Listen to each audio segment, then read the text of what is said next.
Shit.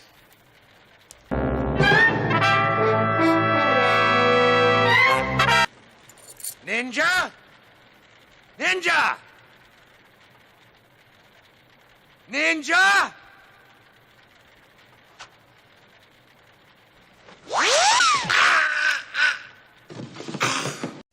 It's 11:59 at Radio Free America, and this is Uncle Sam with music and the truth until dawn.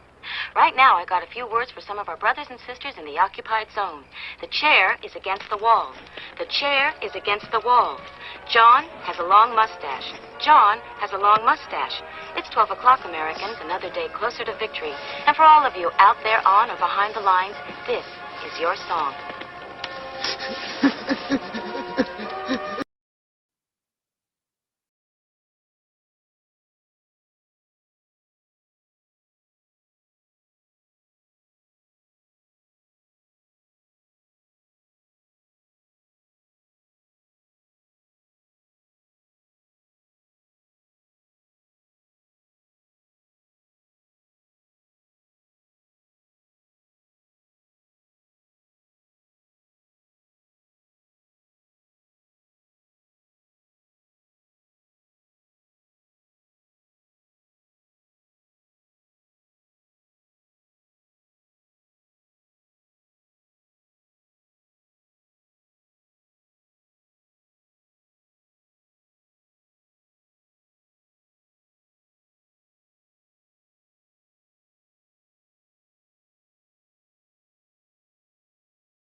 To the back of the receiver trinket.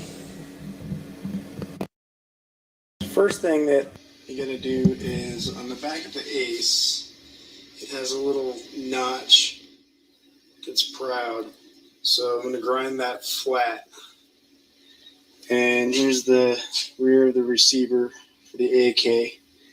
So after that, I'm going to line up the back of the receiver and get that squared up and mark some lines on there so I can drill holes in the right spot.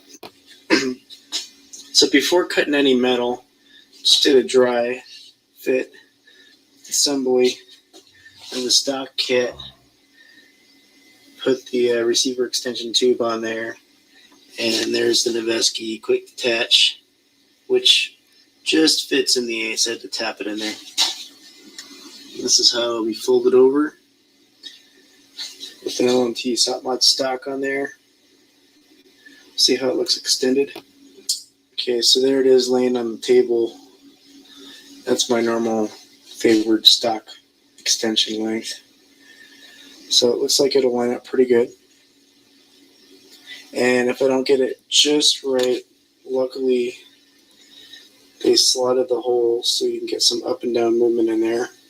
So you can fine tune it so you can get the right comb. That's what it looks like before I start cutting metal. Here's the receiver extension tube with the plug off. So there's your little hole that you can put paperwork into. I think it's great because I always keep a copy, like a color Xerox, of my NFA paperwork and whatever suppressor I'm running curled up in this tube. So I have it on the weapon if I ever need to, present it to somebody to show that it's in a legal condition. There it is. So going through it, LMT SOP mod stock, ACE folding mechanism with the M4 style receiver extension, Noveski quick detach end plate. I don't remember who made that, just some mil-spec castle nut. It has the little stakes in it.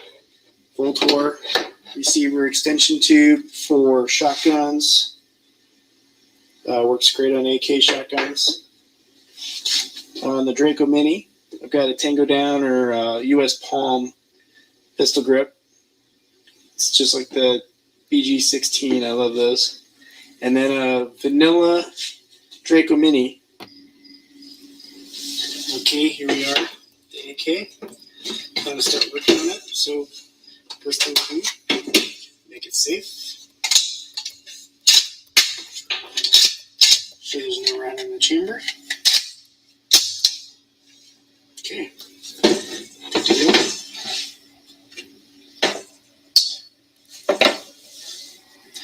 First thing we need to do is set up the back here and the back here to attach each other. So you can see the ACE comes with a little channel, a raised part. I guess that's to fit their stocks.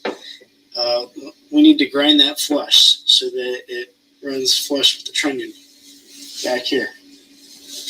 Step 2 will be, after that's flush, fitting it up to the back and taking a pencil and marking the center lines of those slots. And the center lines of those slots will be there. And what we'll do is we're going to shoot to put the through hole right in the middle of the slot. If you do that, it gives you the best ability to slide up and down and use the slots for adjustment. And how I want to have this set up is right like that. That's what I'm going to shoot for. See how it goes. There we go. It's all chalked up. Ready to grind. I'm going to have it masked off just to keep the metal flakes from getting inside the mechanism. Okay, so here it is. Using a cutoff wheel, grinder wheel. Ground it flat. I'll touch that up with a little bit of paint first, but just to environmentally seal it. Because you're going to have aluminum from this block going onto the steel trunnion. Those are dissimilar metals and they liken themselves to corrosion. So what I'll do is I'll paint this black before attaching it, but I'm going to make sure with a fit check that it works. There's the block lined up on the back of the receiver. I think that's about where I'm going to want it. Time to make my marks. Okay, so I took the end of the receiver block and marked the slot lines on there so you can see them.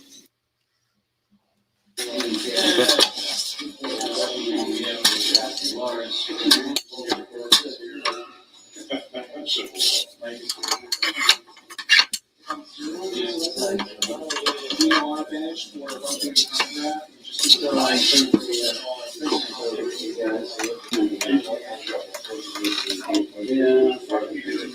Well, the old days I could sit there and talk to Dad and went.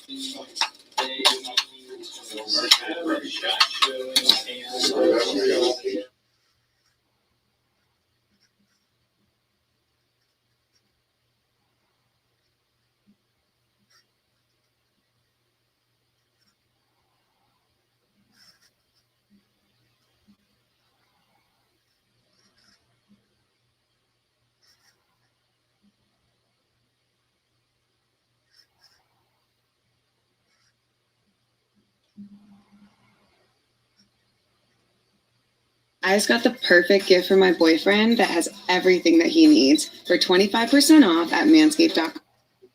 There are more Kalashnikov rifles on the planet than any other type of firearm. They've been made in lots of different countries over many decades, and because of this, it can be difficult to keep track of all the various makes and models. So, in order to add to the basic knowledge and to help anyone who's curious on the subject, we've created this information about the Soviet nomenclature used to describe the various models of Kalashnikov rifle. So we want to first encourage anyone who's interested in information like this to do your own research and to share it with others.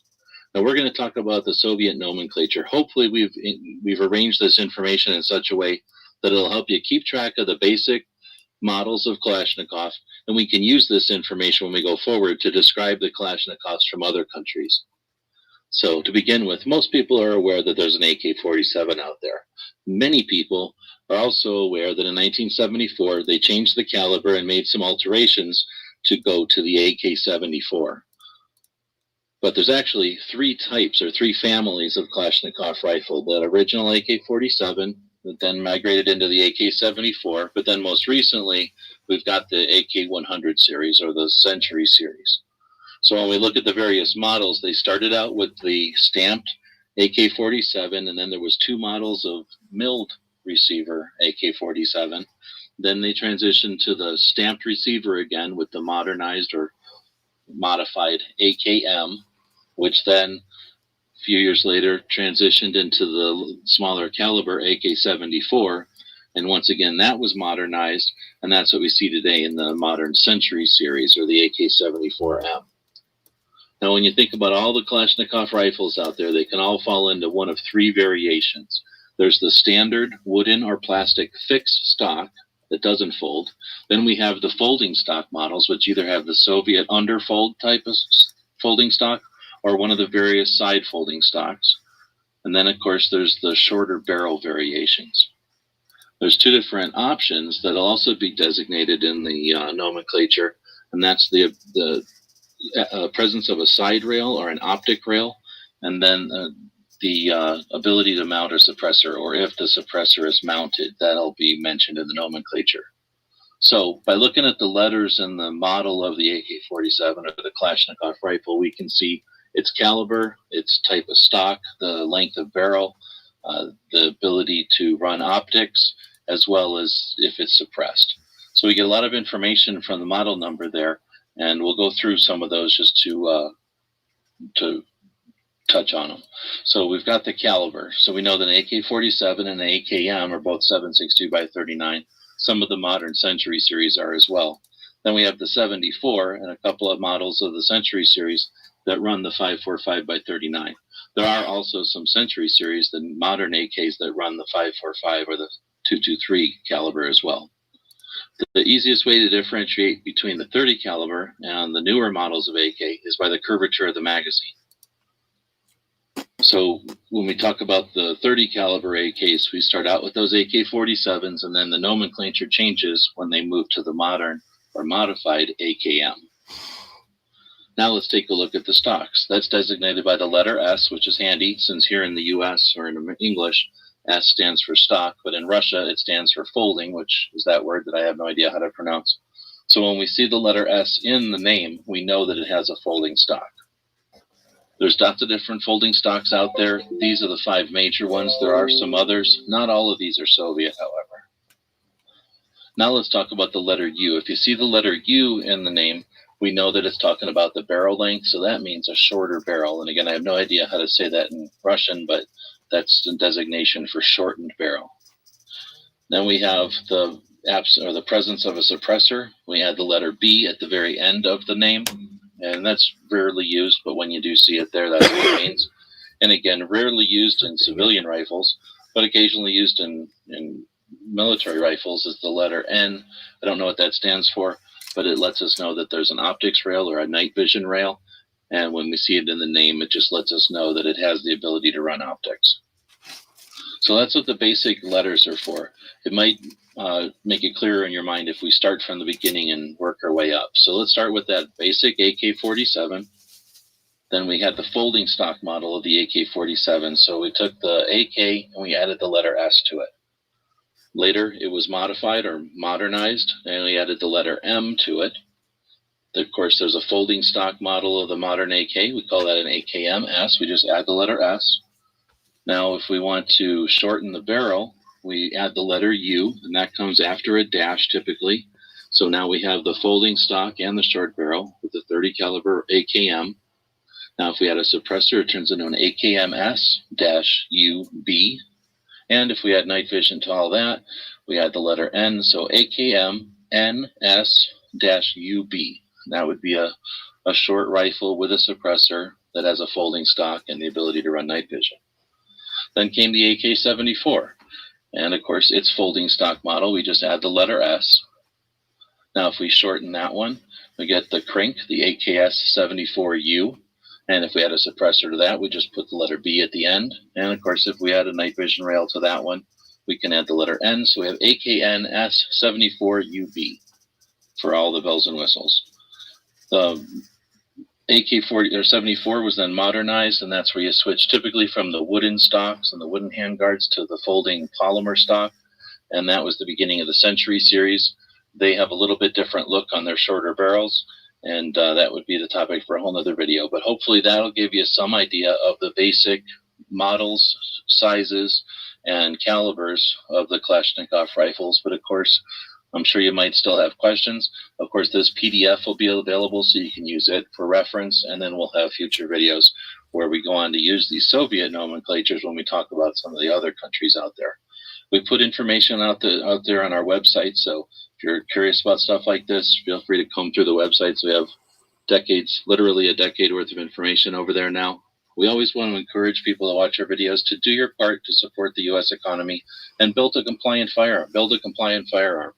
You know, you come out with a better firearm and you spread some money around to where it matters. We do post information like this on our various websites. You can get the links in the PDF. We want to thank everyone for their support. And as always, thanks for watching.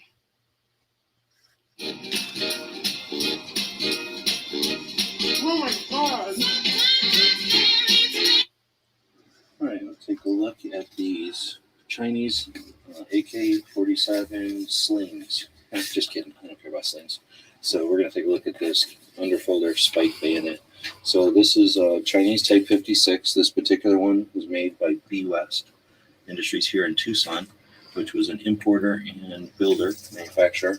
I did a video on the rifle itself and a little bit of its history, but I'm doing a specific video on this spike underfolder. So there's a couple of different spike underfolders out there for AKs. They are all Chinese. All right, move the camera. So they're always Chinese because no one else made spike underfolders. Now there are a couple of different, there's like 4 different underfolder spikes, but they're all fairly similar. So they're unique. They're not like a standard bayonet lug. So they're kind of under the front sight post, not so much under the gas block like we're familiar with our modern AKM and AK74 bayos. So we've got this weird like lug looking thing under the front here. And this is the cleaning rod, which is actually kind of a pain to get to when you have a spike on there. And then we've got the spike itself, and you can see that it's folded right now into the handguard. There's a recess in the handguard we'll look closer at. So in order to deploy the bayonet, we would pull back on this lock, which is spring-loaded, and that'll allow the bayonet to pivot on that rivet. When it gets forward, that same thing we use to unlock it,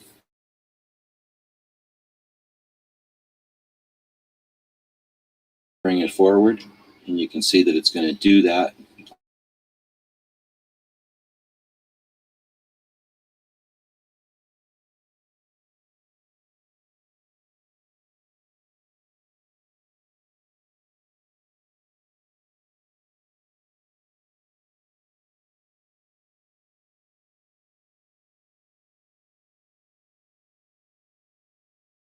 much know the wood is Chinese. We do have that cleaning rod, as I mentioned, and you can see the cleaning rod there, the bottom of the cutout. We have nothing going on with the gas block at all. And we've got sort of a long front sight post that kind of shrouds back and offers this pivot point, which is very much like an SKS, but not completely. And then we've got this unique lockup for the Chinese Type 56. So we can bring that forward and lock it back into position. It is locked here, again here, so it's not coming out. Now, if we did want to get that cleaning rod out, it's sort of a pain. You need to basically pick it off of here, and maybe it's easier with the bayonet open, I forget. You can see it moves a little bit when the bayonet's kind of half open, and that'll allow you to, if I had a screwdriver or something to jab in here, I could get the cleaning rod to come out. It's not like you use the cleaning rod very often, so it's not a big deal, but it's something. That would bring me into the next point. There's a couple of different Chinese bayonets, like I mentioned. First off, the easiest way to tell them apart is from the front. Now, this one is what I call the screwdriver front, because it kind of looks like a screwdriver. If I had another one here, basically they would take this same grind, only there. They would take the same grind, only they would grind a third grind right here, and it would be more of a spear. So they would take some of that corner down in that direction. Anyway, I don't have one here to show you, but this is one of the styles of spike. It's also a length that's, let's say, it's one of the two standard lengths. So this is the third way that it's different. We're going to pull this forward, and this time I'm going to hold the bayonet and pull, and you're going to see, if I can get it to show you, that there is a notch in the bayonet, which is going to allow me to pull it off of there. So there's this hole here, or excuse me, a notch, where normally there would be a hole. So some of them you need to remove the rivet and actually disassemble everything to get it out. And I suspect now I can get that cleaning rod out a little easier. But with this one, it's self-contained because it's designed to be removed. And if this was the other type with just a hole in the bayonet, where it was designed to become apart, this would just shoot off. I would need to leave a rivet or something in here. This is self-contained with a pin that right here that keeps it from shooting off, so you can keep your bayonet separate. No idea why you'd want to do this, but it is an interesting model of the Chinese bayonets. All right, so bayonet attachment. This one is in great shape. This rifle is going to end up being for sale, I'm sure, here over Tucson Guns. If you're interested in something like this, check out their website or maybe their gun broker. I'm not sure where they're going to have it. And that was a little more look at one of the Chinese spikes. Don't get to see enough of these. These are super expensive typically. So thanks for the opportunity. If you have any questions about them, feel free to leave it wherever in the comments, wherever you happen to see the video. And as always, thanks for watching. It's time to wake people up to this What the deeper hell? history and Every also single our time there's a deeper commercial? connection with something beyond.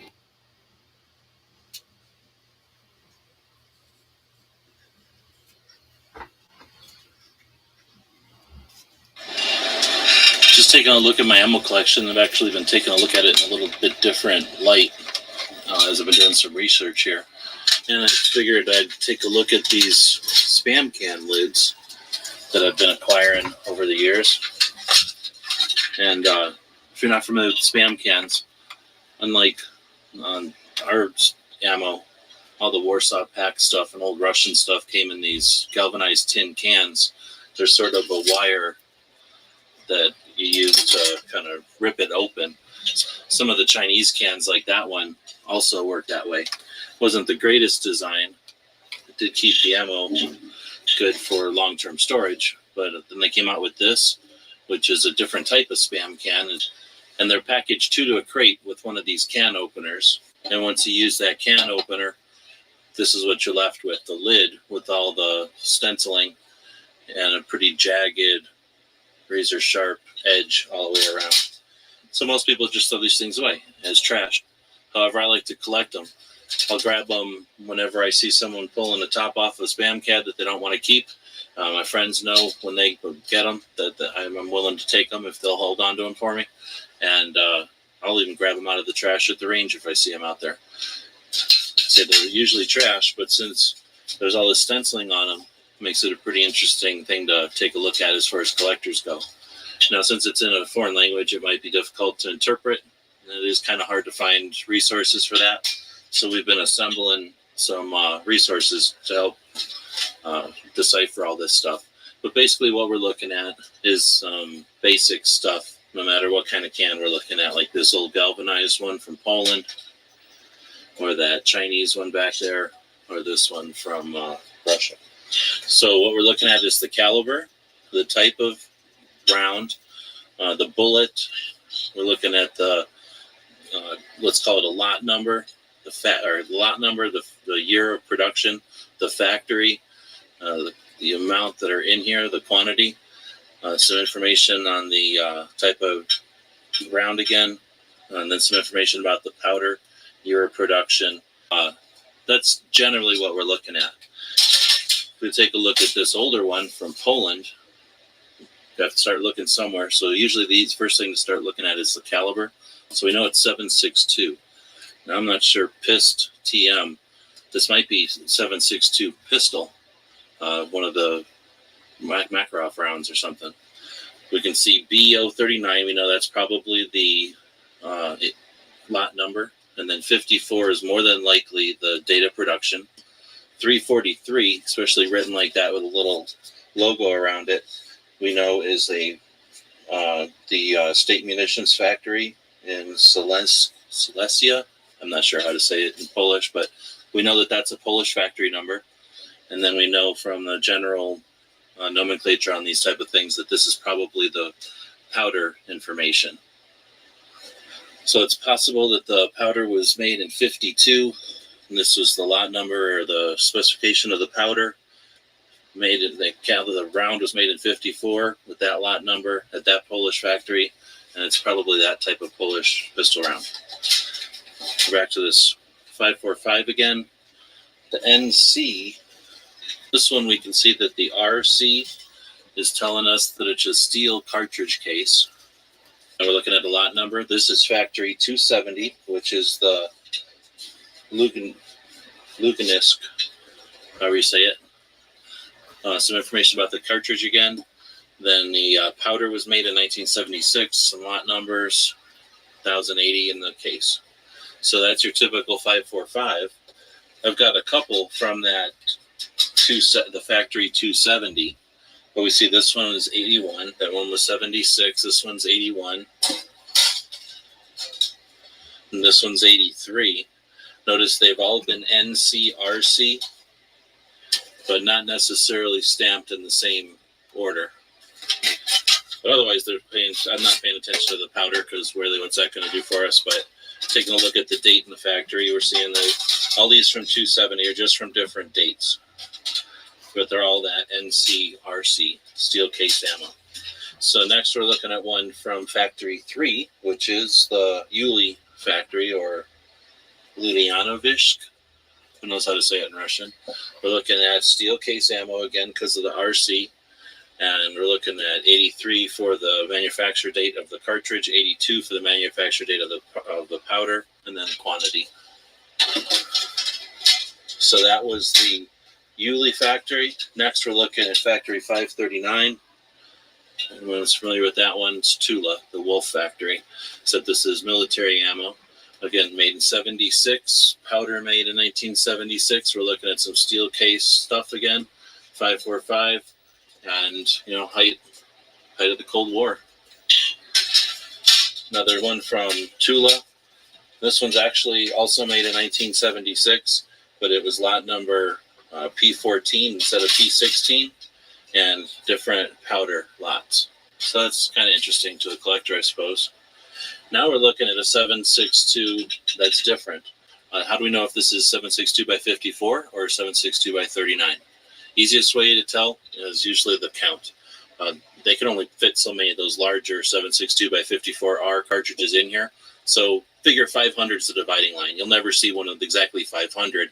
But if there's less than 500 in there, it's probably 5.4. And if it's 600 or more, then it's going to be the 7.62 by 39. Now, if it gets into the thousands in one case, now you're looking at 545 again. But that's obvious with the numbers there. So we know that this is 54R. This is just a little different letter designation there. But the R Russian X looking symbol there, that's telling us that it's this guiding metal steel cartridge, which is a mostly copper and zinc cover over a steel jacket. So it's neat because I don't see that one very often. Again, we're looking at a lot number, made in 1975 at Factory 60, which is the state factory at Frunze. Then we've got powder made in 75, and again 440 count. This one's a little different because it has this piece of silver paint there, and that's telling us the bullet code. The bullet color code, silver bullet tip, is a light ball with a steel core. And I'm putting together all these resources. I'm sort of creating the resources as we're using them. So stay tuned for links on all these things.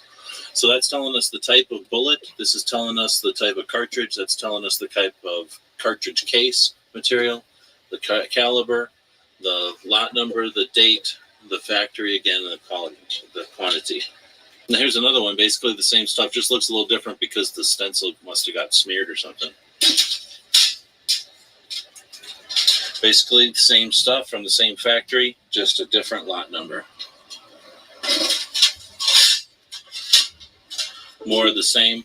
You end up with a lot of 54R lids because it's obviously such a cheap round to shoot.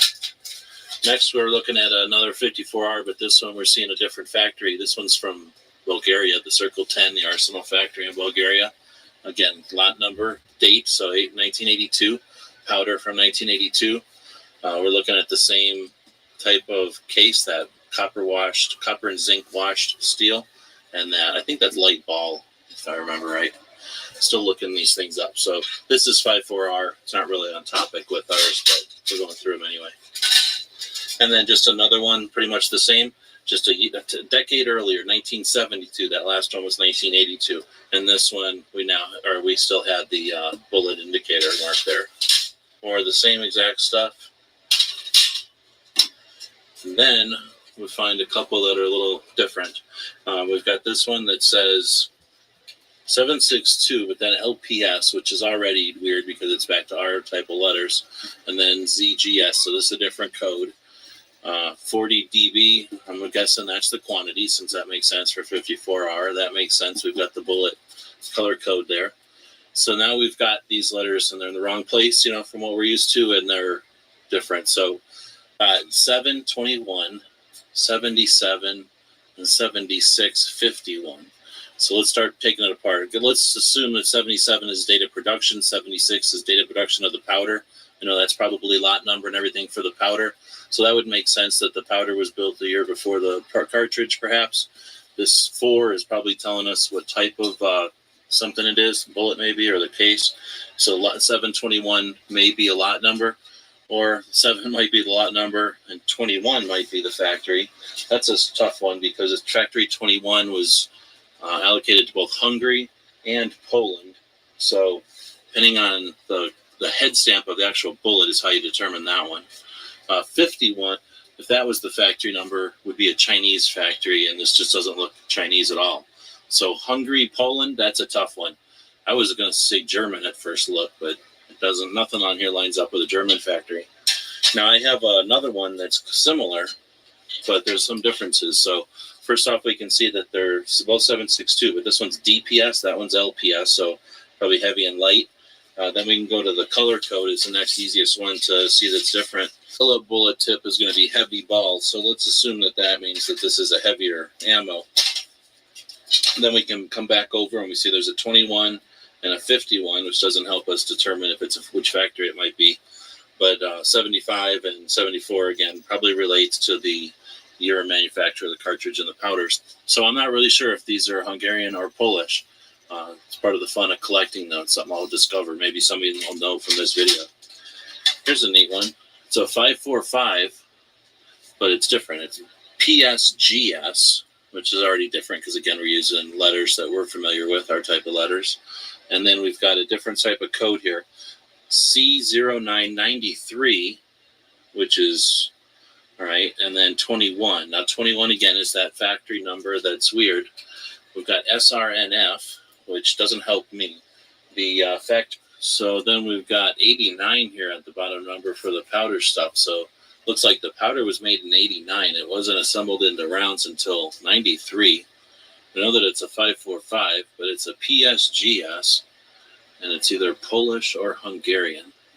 So that's a neat one. I'll have to, again, do some research on that one. And then finally, I guess in the pile, I've got this one, which is obviously part of the transition between military and civilian ammo sales. They got away from the Cyrillic codes and color designations and things, just wrote it out in English because that's where it's going. Hunting cartridge, mil spec, 7.62 by 39 millimeter, no question about that.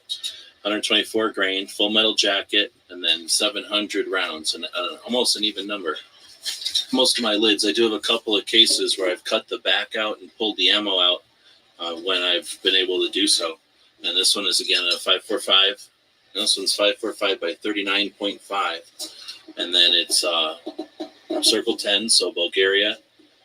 And then 91, powder made in 88. One of my few 7.62 by 39 cans.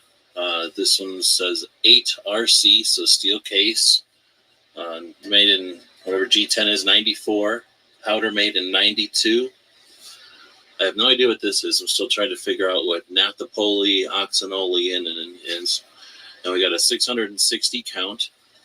And that 660 count can tell you if it's loose pack or if it's packed in stripper clips. Typically when they're in these with the lower counts, they're packed in stripper clips. And when they're the higher counts, like 600 or 700, that's when they're loose. So this is one of my cool 7.62 by 39s. And then this is a neat one, but a little less interesting. But again, full-fledged into domestic ammunition sales, made in Russia, small arms ammunition, all written in English, 7.62 by 39, of course, things that people care about, non-corrosive, written out in English, then just a plain old lot number, so it's not scary, and then 640 rounds. So this is telling us again that this is probably packed in the packages of 20. And again, I popped the back to get those out of there. We've just taken the time to keep it instead of throwing it away. You're able to amass a collection totally free, and it's kind of neat. So that's another aspect of collecting AK-47 ammo. Hope you enjoyed it. As always, thanks for watching.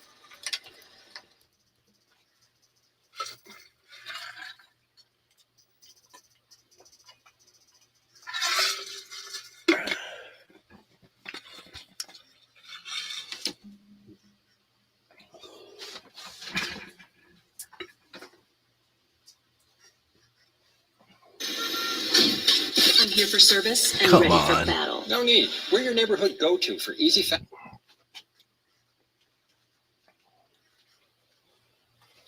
In this video, I thought we'd try to go over the differences between a stamped sheet metal receiver and a milled receiver on the AKM or Kalashnikov style rifle. So to begin with, let's take a look at these two.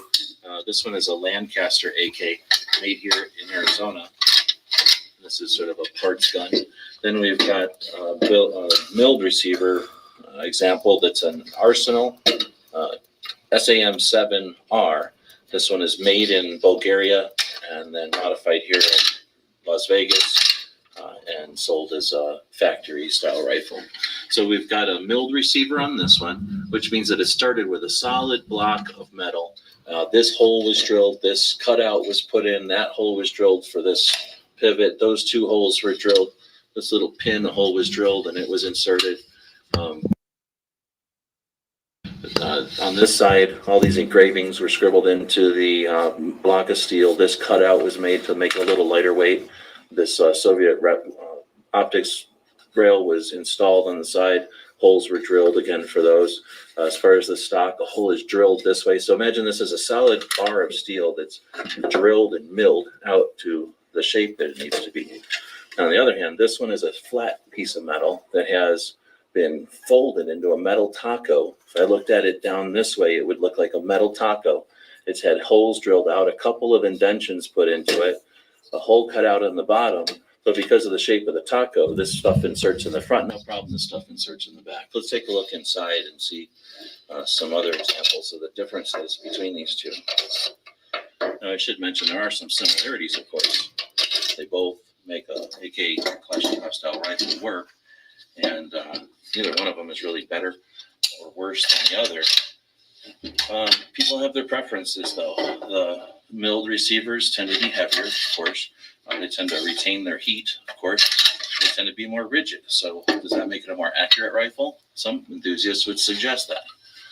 Let's take a look at some of the more detailed construction on the inside. Again, we had a solid piece of steel, and all of these cuts and shapes were milled from it or cut from it. And we can see that it's fairly substantial. It's not exactly this thick all the way down, but this was, again, one solid piece of steel. And typically, when you extrude metal to get a solid piece, you're getting rid of any bubbles or imperfections. Now, when you start with a flat piece and fold it, you can see that it does look a lot weaker. It looks a lot flimsier, I guess, potentially. Without holding them, you might think that this one's flimsier. But obviously, this isn't a fragile gun. This is a very sturdy design. The component system that you create by taking these various components and putting them together in a specific way creates a very strong system. This one can be repaired. If this part was broken, you really needed to, you could remove those rivets and swap out that part. You can do similar things on the milled, but not as easily. As far as the similarities, they both use the same pistol grips. They both use the same trigger.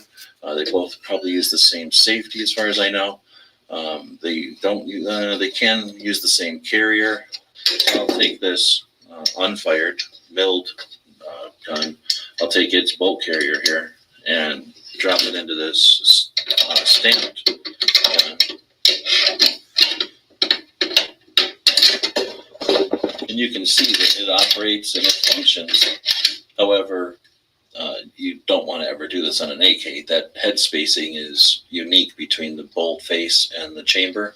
And even though the parts fit, some of the parts fit, not all the parts are actually fitting. So while it'll go forward and engage the lugs, no idea if that's head spaced or not. And you'd want to use some testing to do this to find out.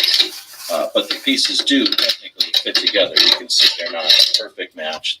Hung up a little bit there. And again, that's just the very simple differences. But overall, these two parts are exactly the same. There's no trunnion on the milled receiver, so that's a little different. Barrels are different. But as far as other components, of course, once you don't touch the receiver, it's not such a big deal. Another difference between stamped and milled will be the dust covers, and I'm not sure how well it'll show up on video, but the steels here are different thicknesses. For whatever reason, I guess in the beginning, the AK47s had the smooth dust cover, a little bit more substantial, a little stronger. Kind of tell from tapping them there. The stamped one has these reinforcing ridges because it's like they took away some of they used a thinner steel. So in order to retain rigidity, they've added those little lumps. There are very many similarities, and there's quite a few differences. The biggest differences, of course, being the weight, cost. Milled receivers are typically more expensive, and heat. The less metal means less heat retained. You're ruining everything. More metal means potentially more heat gained. It also means potentially a much stronger, more solid construction. So I'm not sure if this answered every question, but if you do have any more, leave them in the comments below. We hope you enjoy videos like this. And as always, thanks for watching. Guys and gals at gunwebsites.com encourage you to take a CCW class every year, practice at least once a month, and carry every day. Thanks for watching gunwebsites.com.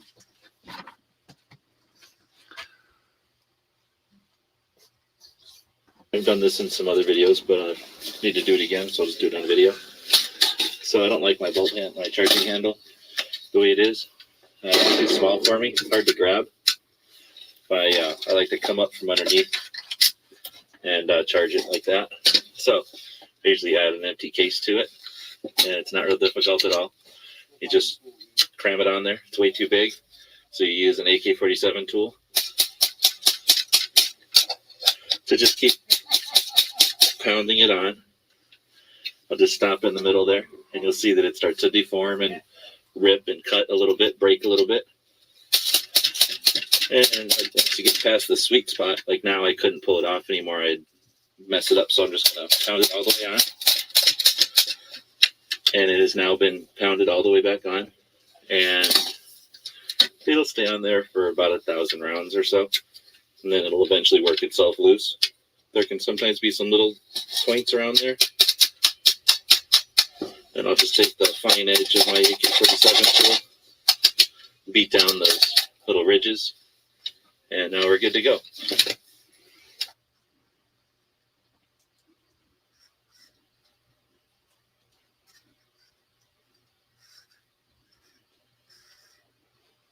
We get asked a lot of questions, and one of the most common ones is, what's your favorite AK? So I'm going to show you my favorite AK here. Now, this one may or may not be impressive to people. It's one that I built, so it's not something that you can just go to the store and purchase. But I thought I'd walk you through it and answer some questions along the way. So we're basically looking at a AK-47, a 7.62 by 39. I've got it set up here the way that I would keep it in the safe or in the vehicle with the sling sort of wrapped around. I'll go into that in a moment. I usually run a 40-round magazine. And right now, of course, it's empty. So let's take a look at some of the basics on it. It's made on a US receiver. This is one that I built myself later on in my building career. So one of my, well, not one of my worst ones. It's held up over the years really well for me. I've got plenty of 922R compliance parts. And if you watch any of our other videos talking about those, you're going to be familiar with those. And I've run this one through quite a few training classes. When I used to shoot monthly competitions, I shot this. And because of that, I'm pretty comfortable in how it runs and how to wear it. A lot of folding the stock and slinging it when you're shooting a competition. And a heck of a lot of shooting sometimes, depending on the class you take. So let's take a quick look at some of the parts. Let's go from the front this time. We've got just a slant brake, my favorite brake. It's kind of on there at a cant, the way they're supposed to. And this one happens to be a US made, so that I don't have to worry about compliance. We've got the cleaning rod, of course, that's important. This one was built on a Romanian parts kit. So it's got the Romanian barrel, pretty much all matching parts if I remember correctly. Because I have enough compliant parts in it, I have a set of German handguards. And this is a Bakelite lower and a wooden upper. It's actually cracked on me a while back, but because it's in there so tight, it doesn't really rock around. And even though it's cracked, it still works fine. It's just that when I take it apart, if I ever do take it apart, I just have to be aware of that and just take it out a little more carefully than I would. It's got the standard sight. I have modified it just a hair by taking a Dremel tool to it, and I carved that little notch.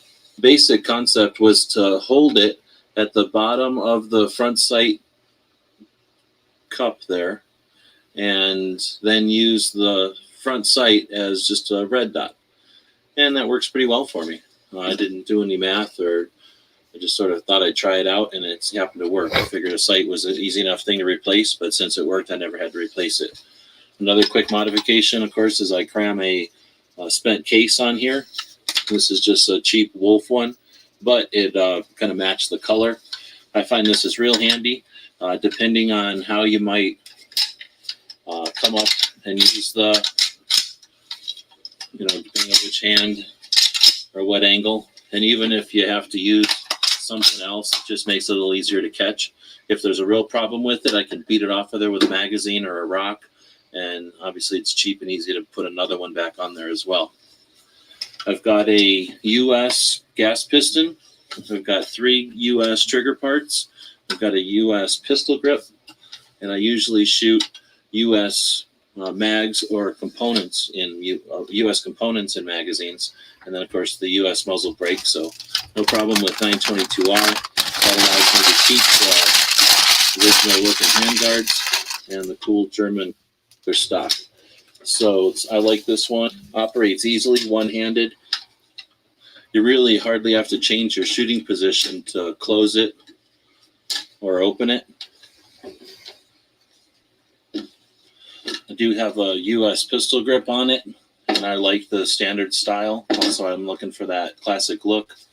I guess I throw off the classic look by putting on a VTAC sling, but honestly, these are some of the best slings out there, especially if you're going to be using the sling quite a bit like we do in a competition. Lastly, I try to keep my magazine bodies original, but then I use US floor plates and followers. And these Tapco followers actually work well, even in some of these Bulgarian waffle mags. So you can get a US part in a lot of different magazines out there. So for me, this is my perfect AK. Light, easy to use, folds down, easy carry. And like I showed you at the beginning of the video, I leave my sling almost all the way open. It allows me to fold it back over that shell casing that I stick on there, tighten it down, and I've got it all in one nice compact package. I just pull the string and I'm ready to go. So really enjoy this AK, been using it for years.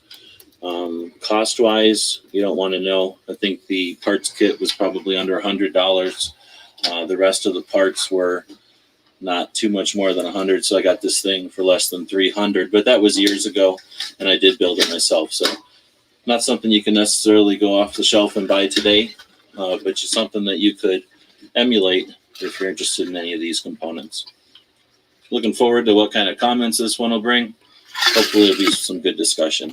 As always, thanks for watching.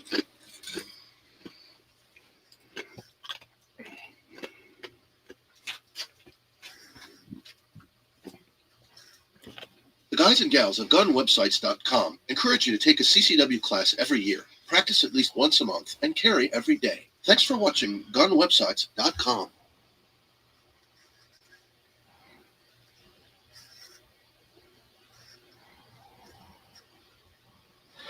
All right, so I finally got my hands on one of these, well, so I guess they're Serbian PAP pistols, but they're basically a Yugo crank. At least that's what most people are talking about. So let's take a look. It's made by Zastava, or whatever, that's how you say that, and then it's in Serbia now, but you know, there is no more Yugoslavia. We've got imported by CAI, and some other junk on there, but there we go. It's got a PAP M92 PV 762 by 39. So it looked to me at first glance a lot like a Yugo crank. So I thought, why not check it out? So we've got the parts of a Yugo crank here. These are actually virgin parts. So in other words, no holes drilled for assembly, meaning it was never assembled into a firearm. And I figure that's about the best thing we can use to compare this PAP pistol with the old original parts, and let's see how close to being a true crank it really is. First off, I figured a lot of people want to compare it with the Draco. I don't have a Draco, but I have a mini Draco, so let's just do a quick size comparison here. You can see that the receiver is identical basically for all practical purposes. The barrel is just a hair shorter on this mini Draco, and again, I don't have a regular Draco to compare it to, but not a big difference, really. The front sight post and gas block there is just a little bit farther than the actual barrel on the mini Draco. But really, this thing's kind of a Frankenstein. It's got a very unique gas system, so I just wanted to put that out there as a size comparison. So let's dig into the crank and see how close to a real crank it actually is. First off, they come with two of these bolt hold open mags, and you kind of saw that when I first took it out. So a typical AK mag looks like this. A Yugo bolt open is on the right, and it's all about the follower. The follower sticks up, gets in the way of the bolt basically. See, once it's inserted, and the bolt carrier is brought to the rear, and I let go, it's stuck on that follower. As soon as I pull it out, the follower goes forward. And just for comparison, all the doubters that are out there, a standard mag isn't going to do that. In addition to that magazine bolt hold open, there's also one on the safety selector. So when you bring the safety selector up, there's that gap there. And that is so that you can catch the charging handle. And when you put down the safety, which isn't real easy, it'll slam the carrier forward. So let's see if that's original. It's a good place to start. And there's our original one. So you see that the pistol is just a little bit different.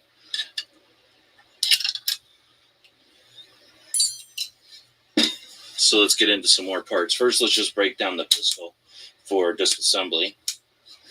And it's not too difficult on this one. You just push in on this back guy here.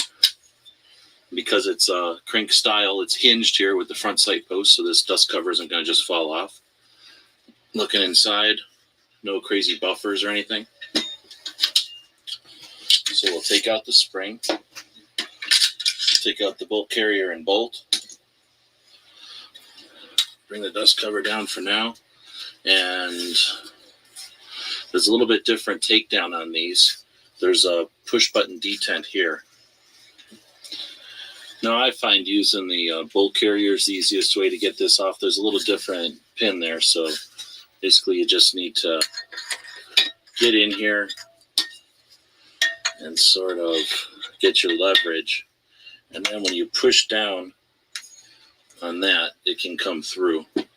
You'll see what happens there. As you close the cover now, it's going to push that pin right back in and lock it down up front. Once you've got that kind of loose, though, like I say, the bolt carrier usually ends up being a pretty good tool. Then you can take the gas tube off. And it's a little bit different, of course, because it's so short. We've got the lever up here to bring the collar forward.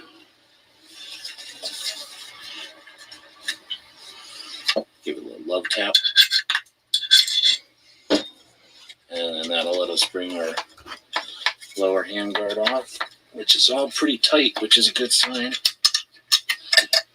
Nice and tight, but I'm not really complaining. That just again means it's going to stay nice and tight. And that's pretty much as far as it's going to come down for your typical cleaning. But we can get a pretty good look now at most of these parts. So I guess let's start up front. We've got our barrel inside there. And you can see that there's threads, and there's this kind of muzzle or thread protector that's just barely soldered on there. Let's go cut that off. All right, well, we just need to cut this little weld off here so that the muzzle nut will come off. I have to do it, and I have to go out and buy a new muzzle device now. Otherwise, couldn't be happier with this thing. They are a little expensive, but compared to your other options, it gets you very close to a Yugo crank SBR without a lot of extra work. A good AK gunsmith will be able to move that serial number, install the underfolder stock, and this will be a very cool 7.62 Yugo crank. So hopefully that answered a lot of questions for people. Feel free to ask questions or leave any comments in the comments below. And as always, thanks for watching.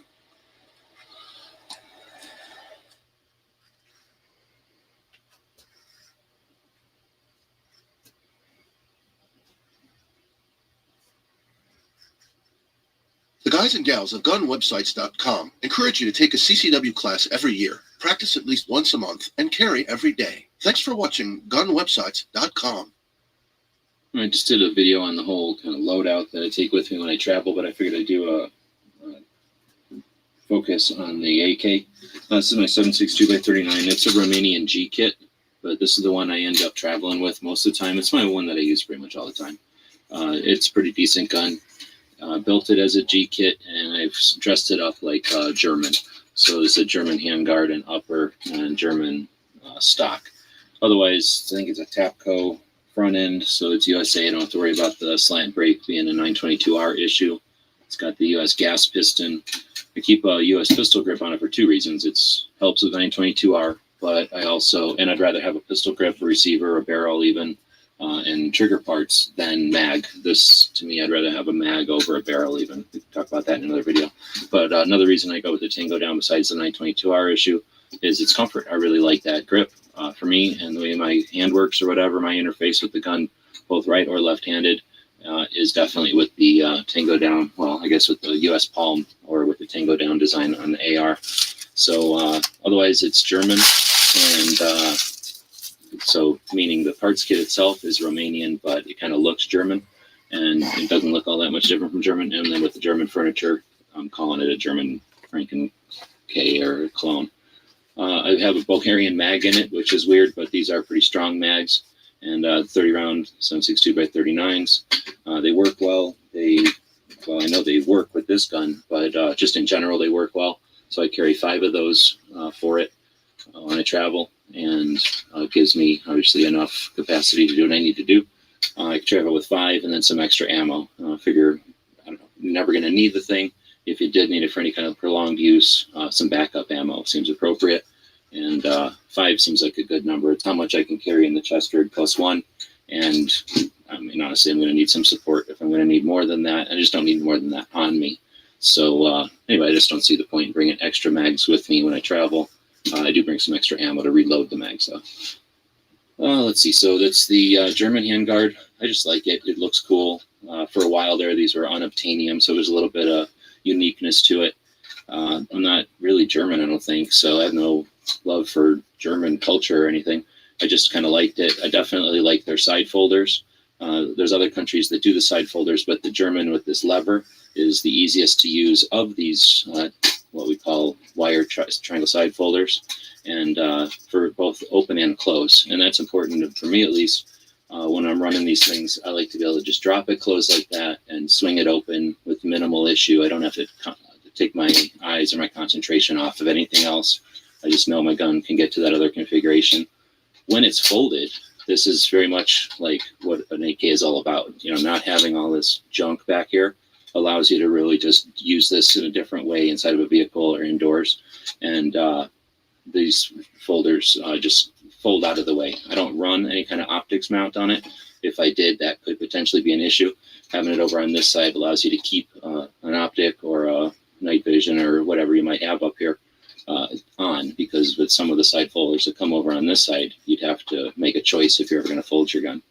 Mostly, though, it allows me to fold it down. I just did a video about into this tennis racket case, and as you can see, I can simply fold the stock, which is easy to bring back out, but I can keep it in this case with the 30 round mag installed. I pin the sling, which is a VTAC. Pretty much the only slings I run. I wish I was getting paid for it, but I wouldn't run them anyway. They're basically a bunch of strong materials and the little gizmo off of a Alice pack. So this is super strong. We know that works. These HK clips don't come with them. I just run those because I don't care about the noise, and this allows me to swap them. I'm too cheap to have one of these slings for each of my guns, so it allows me to swap them back and forth a little bit. I basically just gather the sling up like this, go around my front sight post, and I come back to this giant oversized charging handle that I make out of a spent case. Then I bring that there and just tighten it like I would on my body if I was tightening the sling. And this just keeps it all kind of tethered together. If I was running it loaded, which I don't, and in a safe position, right? I was running it like that for some reason, and the sling was on, I could flip the safety off and fire one shot. It's not going to cycle because this is going to tether it, but I guess that's an option. I run it with the gun unloaded in its chamber, loaded mag, and then with the sling on here. But this way, no worries because it's an empty chamber. And then loaded mag lets me bring it into play pretty quick. And this thing here doesn't become an issue at all because, well, there's no way it's even going to cycle, let alone accidentally chamber around or something with that thing tethered. So even though it's totally unnecessary, I guess you can consider that an extra level of protection while it's in the bag. But mainly it's just that it stays neat in the bag. I can grab it out. All my other support gear can fit in the bag, so I could easily keep this thing on me as a backpack, and then just the gun.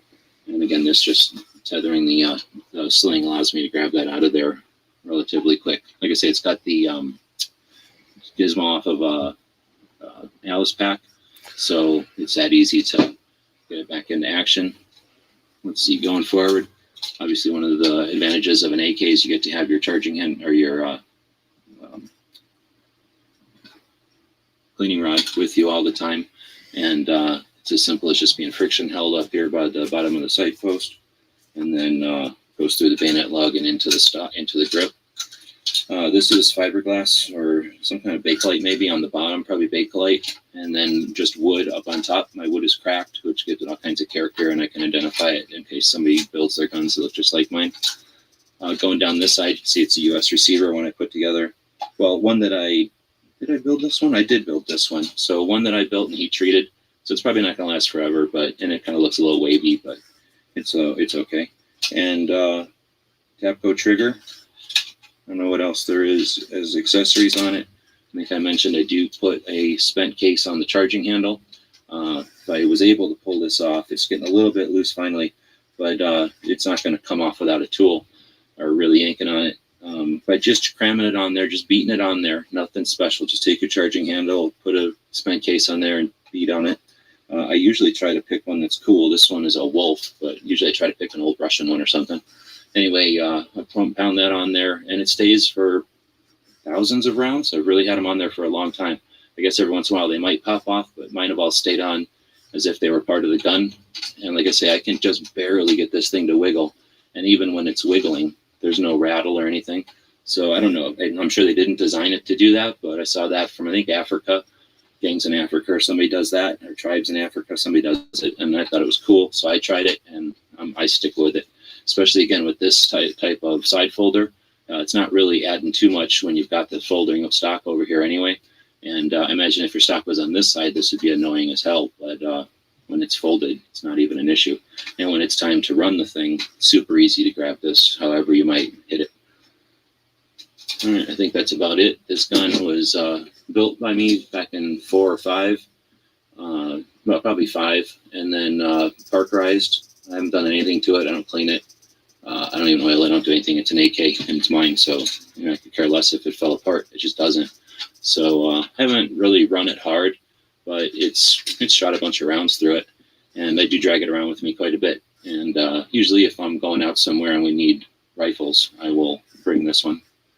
So if you have any questions, I guess, leave them in the comments below, and we'll look forward to those and make future videos if we need to address anything from them. That's the Romanian/German AK in about 10 minutes. As always, thanks for watching.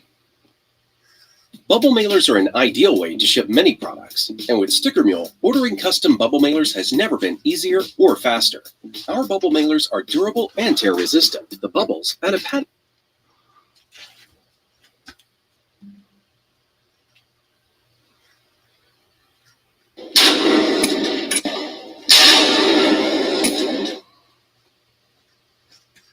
I'm not sure if I like this AFG. The only reason I have it on right now is to keep my hand from sliding forward. I think that's So exactly what I have. a Mesky Canine or something. So what? Working on that. What are you gonna do? Mesky Canine. I don't know what that is. It's a That's just a standoff hand thing. stop? It looks like this. Yeah. Just this front part. But I just need something to keep my hand from going into the. I kind of like it because I think it might keep it from getting so hot because you've got stuff to hold on to that's lower than all the heat. Yeah, I don't like AFGs on AKs, period. Yeah. I don't want, because anything with a rocking mag, Yeah. this interferes. I just have this on here to keep my hand from slipping forward right now. Okay, so I'm going to keep shooting at the same turf that I was shooting at before. Chicken. The chicken. And I'm going to do some splash damage.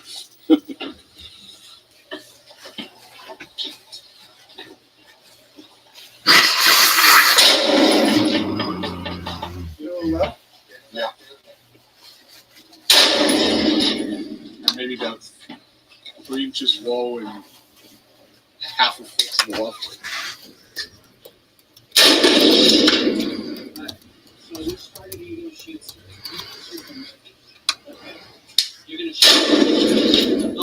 Man, it looks real close. Yeah, you're insanely close. You're maybe just a touch low.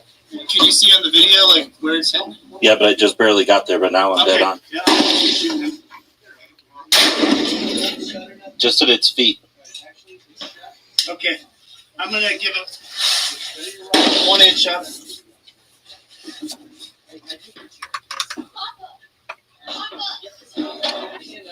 Yeah, this is where all the hate for primary arms. I can't even tell if I'm. So that's a primary arms optic. Everybody was asking. It is. Okay. It is. But looking through it, like looking through the optic itself and the dot, it's beautiful. I think it's just the adjustment on these things is kind of. Yeah, you were saying there's no. Oh, and also when you put an optic on there, it blocks your iron sights. There's no co-witness. Yeah, but you could use that as a giant ghost train if you.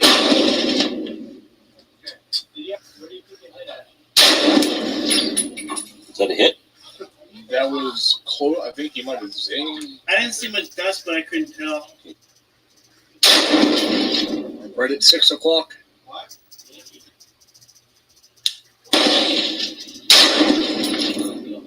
Low and to the right. Okay. I don't see it. Here we go. You're maybe about a half a foot low. Just low. And to the right. Okay.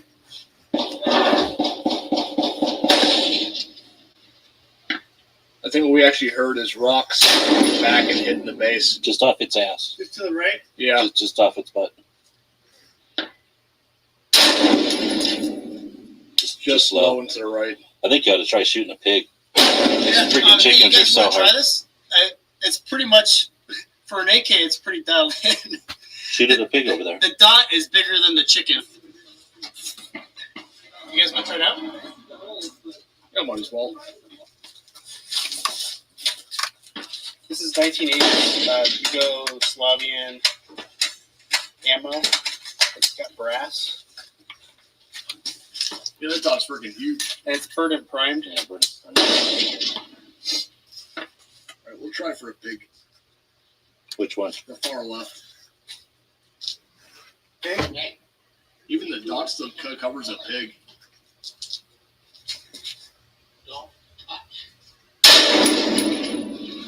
At the base of the post, to the bottom of the stick. That went through his lid. Right on the ground. Keep that holdover that you're working on. Man, I think that skinned his back or head. Right on his Hit his tail. back foot. Right underneath his front foot. Right off his back. Right off his butt. Just under him. Oh, did you hear that? That was just off his back. See if I can get a chicken. Which chicken? Which one? You're right. About a foot low.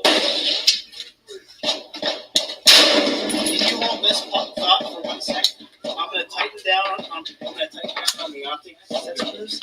It has these two screws in here that lock it from walking. So now that I've seen the 310 in,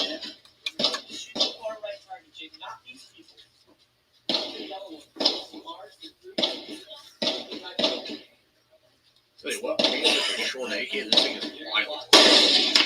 Yeah. it's got crazy recoil. Nice. Oh, also I have a coverage recoil. Oh, yeah, I noticed that. Okay. See if that keeps it zero now. Same chicken?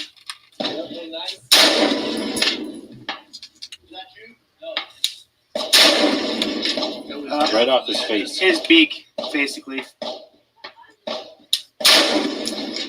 Just under him. In front of his flip. Try not to. Got like 10 over there. What, man? Did you get your A2 front set up there?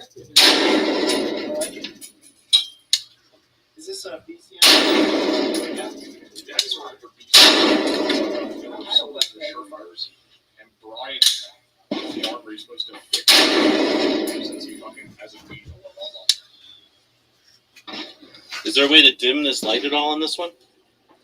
Or is it just on and off? Is there a way to dim this, or is it just on and off?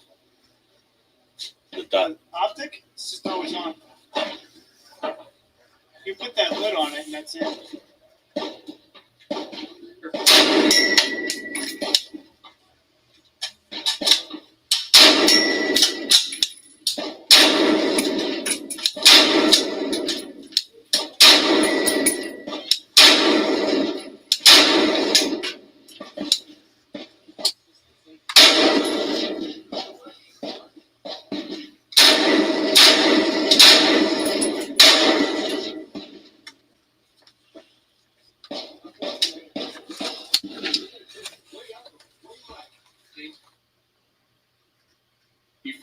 clean it off here for me.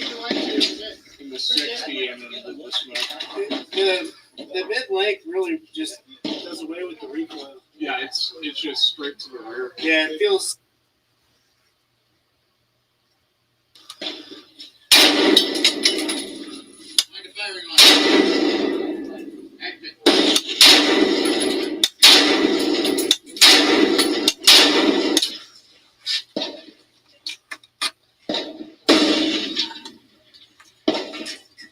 It's funny.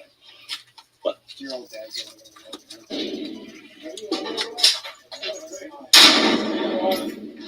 Hit. Hit. Hit. Hit.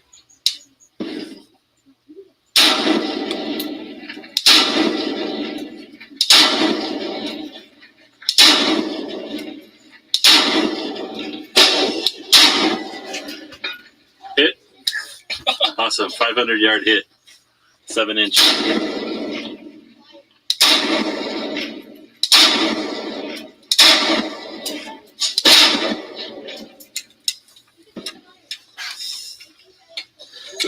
You can see fire. Nice. It's fucking cool. This thing is so mild. I think it also weighs like 20 pounds, so it should be mild.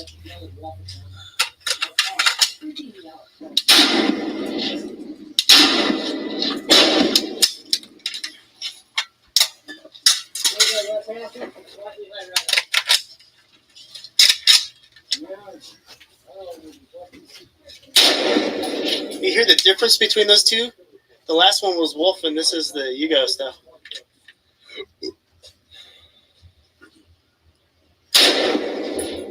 What are you shooting at? Chicken?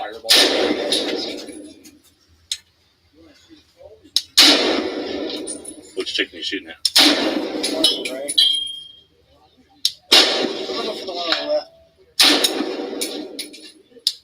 A little low. Fry was right on. Right on him. Just a little bit to the right.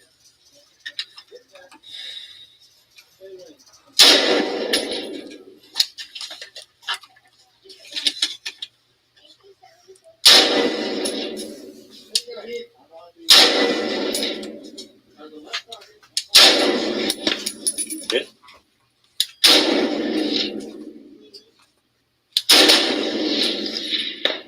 Hit.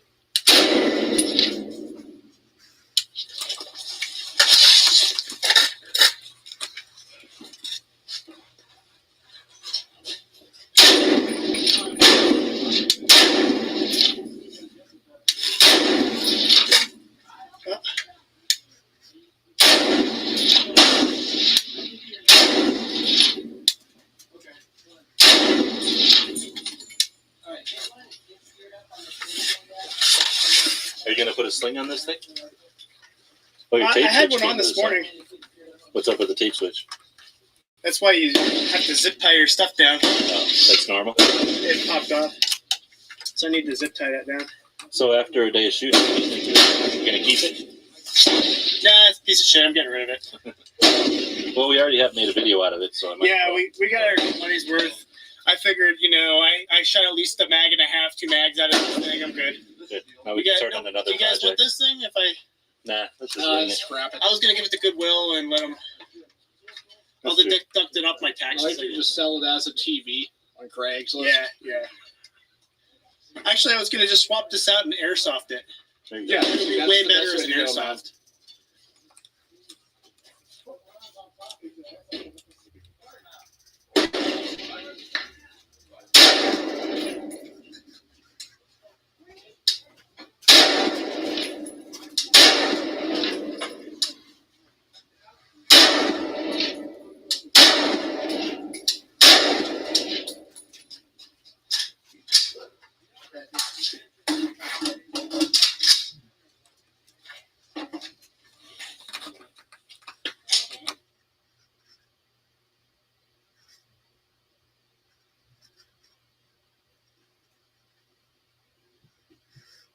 The guys and gals of gunwebsites.com encourage you to take a CCW class every year. Practice at least once a month and carry every day. Thanks for watching gunwebsites.com.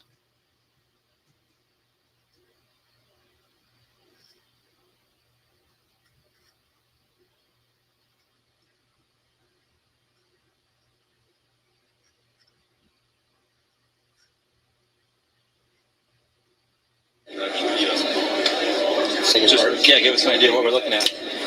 Recall or takedown AK47. This is the carbine length model, so it has a fixed stock. It's a normal takedown. Normal takedown. Push this.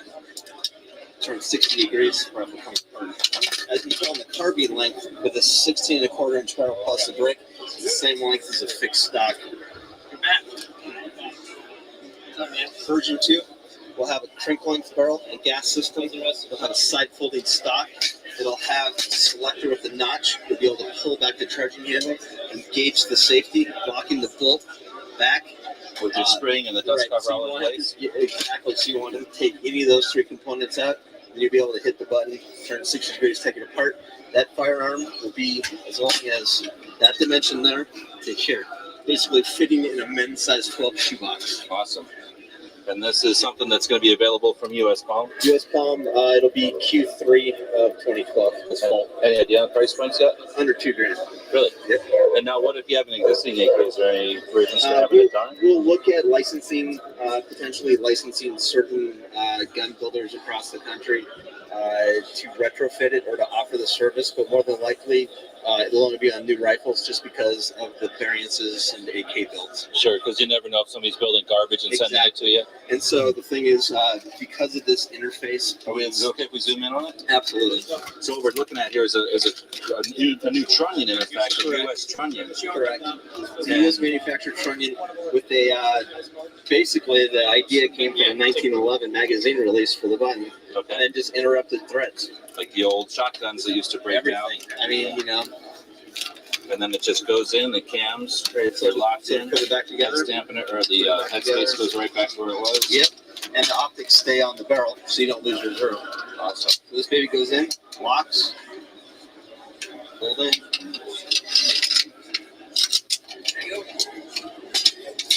Let's go back in.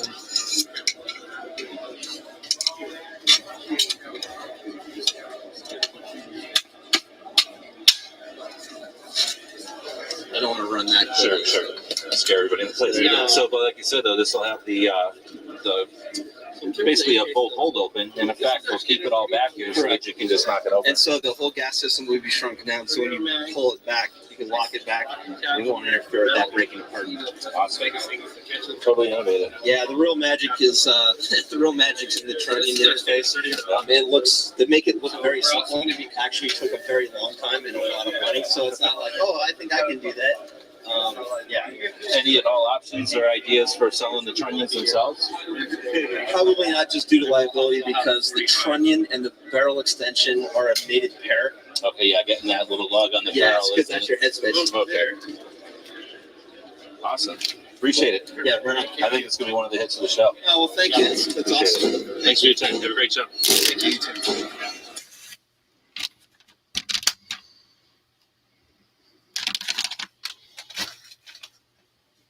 Those were the days, 2012.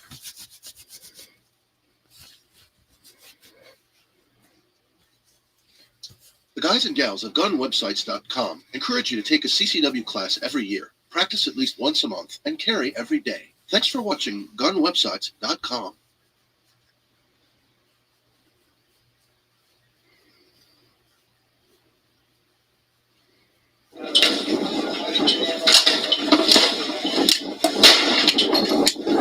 Okay, this is the VC58. Ready to check the bubbly? We got the fob stock over here. Also a grip, a fob. It's ergonomic with a changeable foregrip. Oh, that's nice. All kind of stages, whatever you like. We have the Merport 21 sight. It's a reflex sight. You have a dot to the target. You can fire. It's a combat ready on time. No need for batteries. Just the fiber optics. Fiber optic and a tritium inside for the nighttime. Oh, okay. All the time. Very endurance, very strong side.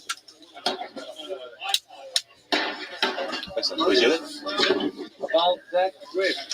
Okay. One of the problems taking out the grip and taking out the magazine from those guns is that it gets in the way like this when you rock it? it goes like that. So So- what we did here, we did a grip that would turn a little bit to the side. And now it could rock. Yeah. Now that Perfect for AKs or anything with the magazine. VZ, AK, we can rock even more. To the straight, other sides. So it fit perfectly for an AK. Also the gripping is very comfortable. Also, if you use it around corners, around doors, it's very easy to do that. Very easy. You'll get support from the door and Get support from the still door keep on cover. something, and you can swing in. It's a very nice solution.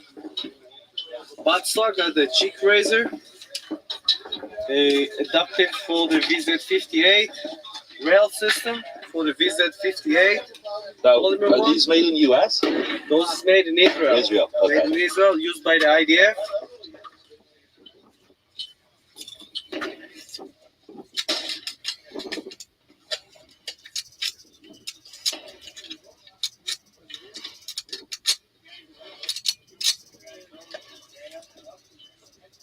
You want to shoot it a little bit? Yeah, please.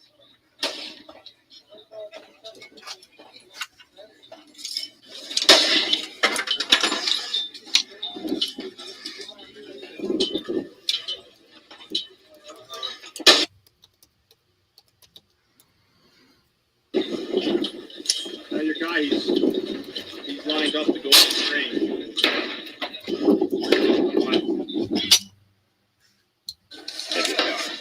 Competition is good. Competition is very good. I like pretty much, I like.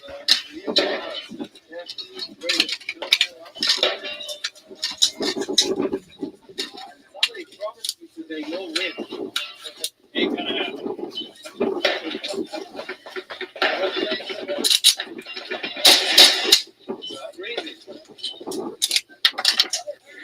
Yeah.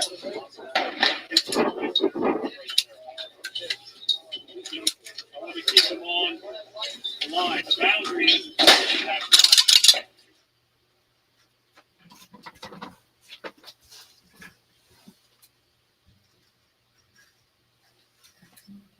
The guys and gals of gunwebsites.com encourage you to take a CCW class every year, practice at least once a month, and carry every day. Thanks for watching gunwebsites.com. GearWebsites.com is your source for firearms-based playing cards and books. We also have mugs, shirts, and posters with designs that we've made live. Of course, we have patches. Every Friday is Free Patch Friday. We appreciate your support. Thank you for shopping at